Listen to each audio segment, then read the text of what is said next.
Bismillahirrahmanirrahim. Assalamualaikum warahmatullahi wabarakatuh. Innal hamdalillah nahmaduhu wa nasta'inuhu wa nastaghfiruh wa na'udzu billahi min shururi anfusina wa min sayyiati a'malina. May yahdihillahu fala mudilla lahu wa may yudlil fala hadiyalah. Asyhadu an la ilaha illallah wahdahu la syarikalah wa asyhadu anna Muhammadan 'abduhu wa rasuluh. Allahumma shalli wa sallim ala Muhammad wa ala alihi wa sahbihi ajmain, amma ba'du. Para pemirsa yang dirahmati Allah Subhanahu wa taala, syukur alhamdulillah pada pagi hari ini kembali kita akan mengkaji tafsir surat Al-Qalam, dan alhamdulillah kita sudah sampai di penghujung surat ini, yakni ayat ke-48 sampai ayat ke-52. Semoga ayat demi ayat yang kita pelajari bisa mendatangkan pemahaman kepada kita sehingga Al-Qur'an tidak hanya sekedar kita baca, kita pahami, tapi juga bisa kita praktekkan dalam kehidupan kita sehari-hari. Karena Al-Quran diturunkan tidak hanya untuk dibaca, tapi untuk diamalkan. Baik, kita akan baca dulu surat Al-Qalam ayat 48 sampai 52. A'udzu billahi minasyaitonir rajim.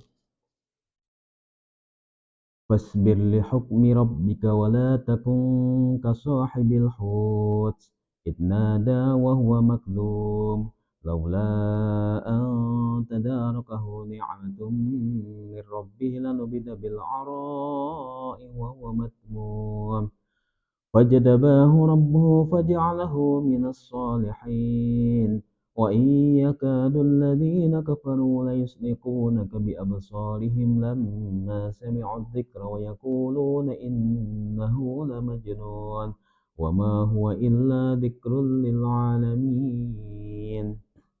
Insyaallah. Baik, kita akan bahas ya, ayat demi ayat mulai dari ayat 48. Fasbir, maka bersabarlah kamu, lihukmi, pada ketetapan Rabbika, Tuhan penciptamu. Wala, dan janganlah takun kamu menjadi kasahibil hut, seperti pemilik ikan, yaitu Nabi Yunus yang ditelan ikan.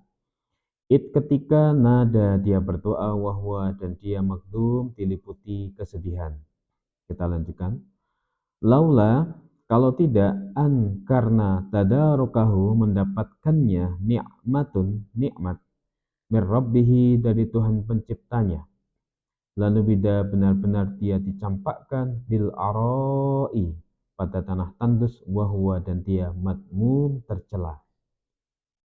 Baik, pada ayat sebelumnya Allah Subhanahu wa taala menjelaskan kepada Nabi Muhammad sallallahu alaihi wasallam bahwa orang-orang yang dulu tidak mau bersujud di dunia, maka oleh Allah nanti dibuat susah bersujud di akhirat. Ya, ketika di hari kiamat semua orang diminta bersujud, maka tidak ada orang yang tidak bisa bersujud, badannya kaku karena dulu di dunia tidak mau bersujud, padahal di dunia dia dalam keadaan salimun, dalam keadaan sehat. Maka oleh Allah nanti di akhirat dibuat kaku badannya, tidak bisa ditekuk untuk bersujud. Dan Nabi Muhammad ketika berdakwah kepada mereka, ya, tidak meminta upah. Tapi kenapa mereka tidak mau mengikuti ajaran Nabi Muhammad SAW? Ya, dengan penentangan dan penolakan musyrikin Quraisy itu, kemudian Allah menghibur, fasbir, maka bersabarlah kamu Muhammad, ya, terhadap ketetapan Tuhanmu. Ya, karena tugasmu hanya berdakwah, tugasmu hanyalah menyampaikan risalah, ya. Adapun hidayah itu adalah milik Allah Subhanahu wa taala. Wala takun kasahibil hut, dan janganlah kamu menjadi seperti pemilik ikan, yaitu Nabi Yunus yang ditelan ikan.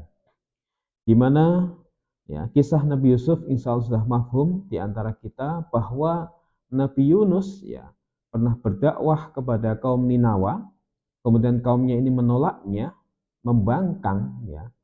Kemudian Nabi Yunus merasa putus asa dan dia kemudian ingin meninggalkan kaumnya. Dia meninggalkan kaumnya, ya, naik di sebuah perahu. Kemudian perahu ini ternyata dilanda badai yang sangat dahsyat, hampir saja tenggelam atau terbalik. Maka kemudian nahkoda di kapal ini mengatakan bahwa harus ada muatan yang dikurangi, atau salah seorang di antara mereka harus dijeburkan ke laut. Maka kemudian diadakan undian. Nah, undian yang pertama, ya, Nabi Yunus muncul, dan orang-orang pada tidak percaya, nggak mungkin Nabi Yunus, dia adalah orang baik, jangan dia. Kemudian diundi lagi, ya, 2 kali keluar lagi nama Nabi Yunus. Kemudian orang-orang tidak terima, jangan Nabi Yunus, yang lain saja, coba diundi lagi, ternyata sampai 3 kali keluarlah nama Nabi Yunus. Kemudian Nabi Yunus menyadari bahwa dia bersalah karena telah meninggalkan kaumnya, meninggalkan dakwahnya, maka kemudian Nabi Yunus rela untuk menjeburkan diri ke laut. Atas perintah dan izin Allah Subhanahu wa taala, maka kemudian ya muncullah ikan paus, ya, yang kemudian menelan Nabi Yunus, tidak memakan tapi menelan, ya, yang kemudian masuk ke dalam perut ikan tersebut, ya, sampai 40 hari Nabi Yunus ada di perut ikan tersebut. Nah, di dalam kegelapan malam, ya, kemudian kegelapan dalam perut ikan dan kegelapan dasar laut, Nabi Yunus ketika itu menyesal atas dosa-dosanya, yaitu meninggalkan kaumnya. Ya, padahal belum ada perintah dari Allah untuk meninggalkan kaumnya. Ya, ini menjadi pelajaran kepada kita bahwa dalam berdakwah pasti ada hambatan, pasti ada rintangan. Tapi sebelum ada tugas, sebelum ada perintah untuk berhijrah atau meninggalkan kaum tersebut, maka kita harus tetap bersabar dan bertahan. Ya, ini nasihat kepada Nabi Muhammad supaya bersabar menghadapi orang musyrikin Quraisy yang begitu luar biasa pembangkangannya. Kemudian, ya, Allah merintahkan kepada ikan paus tadi untuk menuju ke daratan, kemudian dimuntahkan Nabi Yunus, dan kemudian oleh Allah diberikan rezeki. Namun sebelumnya ketika dalam perut ikan itu, ya, Nabi Yunus berdoa kepada Allah Subhanahu wa taala, bertaubat, ya. Beliau mengatakan dalam surat Al-Anbiya ayat 87, ya, Allah ilaha illa anta subhanaka inni kuntu minadh dhalimin, ya, bahwa tidak ada ilah yang berhak diibadai selain Allah, maka maha suci engkau, sesungguhnya aku termasuk orang-orang yang zalim. Jadi zikirnya, taubatnya Nabi Yunus adalah la ilaha illa anta subhanaka inni kuntu minadh dhalimin, menyadari bahwa Allah yang maha suci dan sesungguhnya aku termasuk orang-orang yang zalim. Maka kemudian Allah Subhanahu wa taala, ya, menerima taubatnya, ya, memperkenankan doa Nabi Yunus ini. Allah berfirman, fastajabna lahu wa najainahu bil gham wa kadzalika nunjil mu'minin. Maka kami perkenankan doanya dan menyelamatkannya dari kedukaan, dan demikianlah kami selamatkan orang-orang yang beriman. Ya, ini juga menunjukkan bahwa ketika kita bersalah, ketika kita, ya, salah dalam langkah, ya, di dunia dakwah, dalam dunia perjuangan ini, ya, dan itu manusiawi, maka kita bertobat kepada Allah Subhanahu wa taala, ya. Dan Nabi Yunus berdakwah dan kemudian Allah angkat derajatnya, sehingga tidak layak kalau kemudian kita mengatakan atau menyalahkan Nabi Yunus, ya. Nabi Yunus ternyata juga bersalah. Iya, sebagai manusia bersalah. Ya, karena nabi-nabi yang lain juga pernah melakukan kesalahan. Tapi kesalahan nabi itu, ya, dibandingkan dengan kesalahan kita sebagai manusia biasa, itu sangat kecil. Ya, Nabi Muhammad pernah bersalah karena bermuka masam kepada Ibnu Umi Maktum. Nabi Musa pernah bersalah karena memukul, ya, orang kaumnya Fir'aun, ya, sampai meninggal tidak sengaja, ya. Nabi Adam juga pernah bersalah, lupa makan buah khuldi. Tapi mereka semua kemudian bertaubat kepada Allah, minta ampunan, dan kemudian Allah angkat derajatnya. Demikian juga kita. Kalau kita bersalah, kemudian kita minta ampun, bertaubat kepada Allah, insya Allah Allah akan angkat derajat kita. Nabi Muhammad SAW bersabda, la yambagi li ahadin yaqulu ana khairum min Yunus bin Matta. Tidak sepatutnya seorang mengatakan aku lebih baik daripada Yunus bin Matta, ya. Karena sesungguhnya, ya, seorang nabi, ya, pasti punya kelebihan-kelebihan, ya. dibandingkan kita sebagai seorang manusia biasa. Kalaupun punya kesalahan, itu kesalahan kecil dan itu manusiawi. Tapi ini menjadi pelajaran ya bagi Nabi Muhammad untuk tidak meninggalkan kaumnya sebelum ada perintah untuk berhijrah. Idna dahwa makdum ketika dia berdoa dan dia diliputi kesedihan, yaitu ketika Nabi Yunus berdoa dalam perut ikan. Kemudian ketika Nabi Yunus ya, sudah selamat ya dan dikeluarkan dari ikan paus tadi, kemudian beliau kembali ke kaumnya yaitu kaum Ninawa, dan di sana dia dapati kaumnya sudah sadar dan sudah beriman kepada Allah Subhanahu wa taala. Masya Allah. Fajadabahu rabbuhu faja'alahu minas solihin. Lalu dia memilihnya sebagai nabi.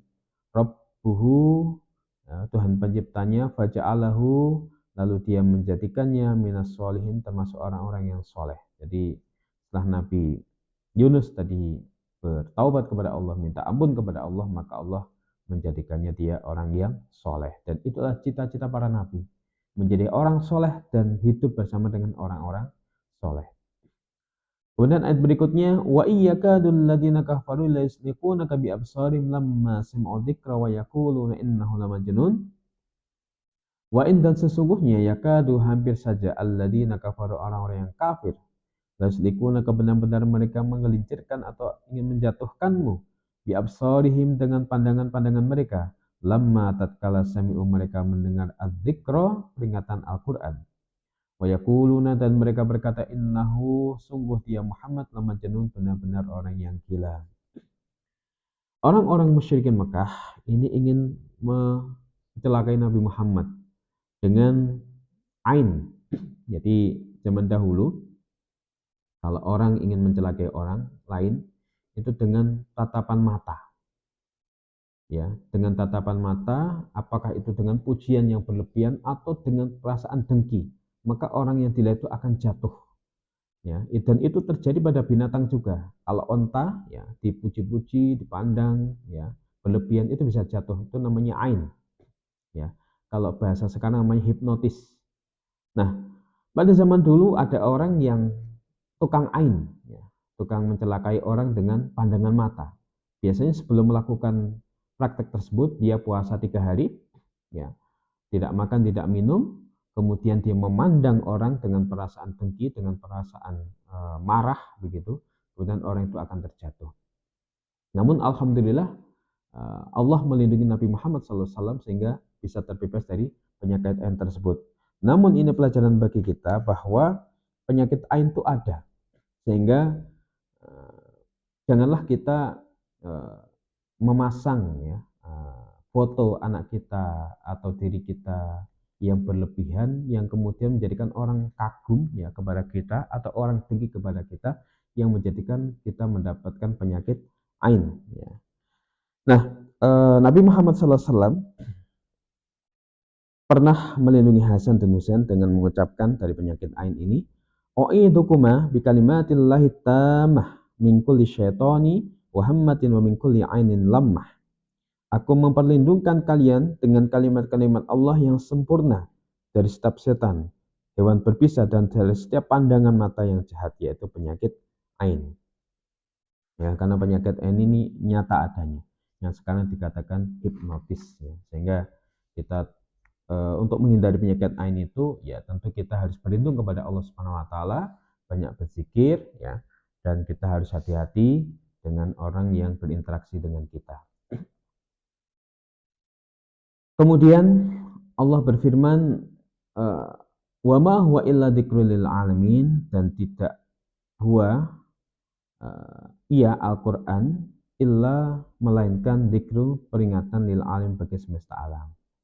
Jadi mereka mengatakan bahwa Nabi Muhammad itu orang gila dengan datangnya Al-Quran, dengan mengatakan firman-firman Allah.